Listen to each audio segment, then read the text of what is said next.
Amitabh Thakur ji IPS रहे हैं, उसके लिए इतना सम्मान है। लेकिन हमको जहाँ तक ख्याल है कि जब तक हम लोगों का ख्याल आया, जब से ये जो है पुलिस डिपार्टमेंट में हम लोगों के ख्याल आया, तब से ये हमेशा डिफ़ाल्टर टाइप के पुलिस ऑफिसर रहे हैं। जब भी देखिए, जैसे एक जो है नागरिक को, जो एप्पल का मैनेजर था, आपको ख्याल होगा, एप्पल के मैनेजर को पुलिस वालों ने जो है शूट आउट कर दिया था।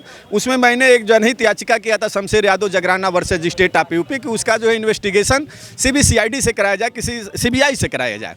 उसमें उन्होंने उसी समय तत्काल उन्होंने कर दिया कि जो पुलिस वाले ने जिसने हत्या किया है, उस व्यक्ति का एक अकाउंट जारी कर दिया कि सारे देश के पुलिसकर्मी और समाजशास्त्री जो लोग चाहते हैं वो इसमें अकाउंट में पैसा दे। हत्यारे को उन्होंने सहयोग किया।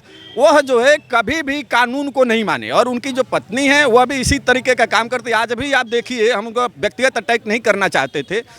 अगर उन्होंने क्वेश्चन डाला तो सबसे पहले उनको आर्म्स एक्ट पढ़ लेना चाहिए कि भारत में शस्त्र रखने का कौन सा नियम लागू होता है। तो आर्म्स एक्ट से, आग्नेयास्त्र अधिनियम से संचालित होता है। आग्नेयास्त्र से उनको पढ़ना चाहिए, और उसी नियम के तहत कलकत्ता हाई कोर्ट का बता रहे हैं। वो अगर नहीं ख्याल है तो वो इस चीज़ को पढ़ लेंगे। आपको एक बार और बता दे रहे हैं, वो जो है Jaidev Talodi versus state of West Bengal, Calcutta high court का 2017 का जजमेंट है, उसे पढ़ ले। पूरा डिफाइन किया है कि शस्त्र पूजा कैसे किया जाएगा, कहाँ किया जाएगा, कब नहीं किया जाएगा, उसको डिसाइड भी किया है। इन्होंने बिना पढ़े लिखे आईपीएस अधिकारी हैं। आईपीएस अधिकारी जहाँ देखता है, चाहे कोई भी एक पुलिस कांस्टेबल भी, कि अवैध असला है तो अवैध असला में आर्म्स एक्ट में 3/4 में वो जेल जाता है, चाहे बंद होता है। लेकिन कहीं आप देखेंगे कोई व्यक्ति जिसके नाम से लाइसेंस जारी है, वह व्यक्ति कभी भी जो है जेल नहीं जाता है, ना ही वह जो है गलत है। हाँ, सरकार को अगर लगता है कि इनका जो है लाइसेंस गलत है, तो वह जो है उनका लाइसेंस निरस्त करती और उनको जमा करना पड़ता। तो अब तक उनके जो भी लाइसेंस हैं वह वैलिड हैं, और वैलिड लाइसेंस पर उनका कोई भी जो है पूजा करना गलत नहीं है। लेकिन ये 300 जो हथियार है, मतलब कहा जा रहा है कि 300 से अधिक हथियार है, जी जी, तो क्या सिर्फ उनके तो होंगे नहीं इसमें? नहीं, उन्होंने कहा है, हमने देखा है, आप लोगों का फोन आया तो हमने देखा कि उन्होंने ये कहा है कि ये हमारे और हमारे समर्थक जनता का है। क्योंकि जो जिसको मानता है, चाहे जिस जो है धर्मस्थल को मानता है, उस धर्मस्थल पे लोग पूजा करने जाते हैं। जैसे हम लोग माँ दुर्गा के अभी पुजारी हैं, जहाँ पे पंडाल लगा था, सभी लोग जाते थे, सभी लोग पूजा करते थे।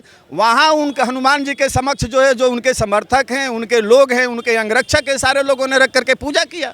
तो ये गलत नहीं। हाँ, अगर वो लहरा देते तो गलत होता, मतलब हर्ष फायरिंग होती, लहराते तो गलत होता। और मैं उनको भी, अमिताभ ठाकुर जी को भी बताऊंगा लिखना, चूंकि उन्होंने एक पार्टी बना रखा है। वो एक राजनैतिक आइडेंटिटी प्राप्त करने के लिए उन्होंने शिकायत भेजा है, और उसका डिस्पोजल एक लाइन में मैं बता दे रहा हूँ। एक लाइन में डिस्पोजल है कि प्राइवेट प्रीमाइजेज में, अपने घर में या वर्शिप प्लेस पे पूजा करना गैर कानूनी नहीं है। ये जब साफ साफ है, और जो है हाई कोर्ट और सुप्रीम कोर्ट के जजमेंट है, तो कहाँ अवैध है? इनको पढ़ना चाहिए। रिटायर्ड आईपीएस है, तो इस तरह डिफाल्टर कृत्य नहीं करना चाहिए। आप लिख दिए, हाँ, अखबार छाप दिया, जैसे आप जैसे लोगों ने कहा कि भाई इन्होंने लिखा है, इस पर क्या कार्रवाई होना चाहिए, तो वो एक लाइमलाइट में आ गए। वो जो है अपनी राजनीतिक पार्टी को आगे बढ़ाना चाहते हैं, इसलिए उन्होंने किया है। अगर आईपीएस के आइडेंटिटी से करते तो सबसे पहले वो आर्म्स एक्ट को पढ़ते। आर्म्स एक्ट में देखते कि हाँ, प्राइवेट प्रीमाइजेज में पूजा करना गलत है, अवैध है कि नहीं है, सरकार को परमिशन लेने की आवश्यकता है कि नहीं है। इस पे हाईकोर्ट ने कह चुका है कि इसमें परमिशन की कोई ज़रूरत नहीं, शस्त्र पूजा की अगर घर में करें तो।